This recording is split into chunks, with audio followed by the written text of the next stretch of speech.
Hello everyone, today I'm going to show you how to delete a post on OnlyFans. I just tab on my Safari browser and log into my account. Now I will move in my profile icon, which is right bottom corner. Just tap on it, and here I will just tap on my profile to see the post. But right now I don't any post, you will see, because I don't subscribe this subscription. So how many OnlyFans posts can you delete a day?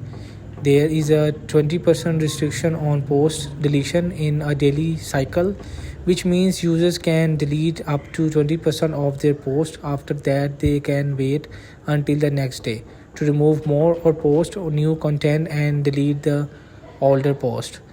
So you can just first subscribe the subscription when you're available to delete it. So hope this video help you. Please don't forget to like and subscribe and get notified for more videos.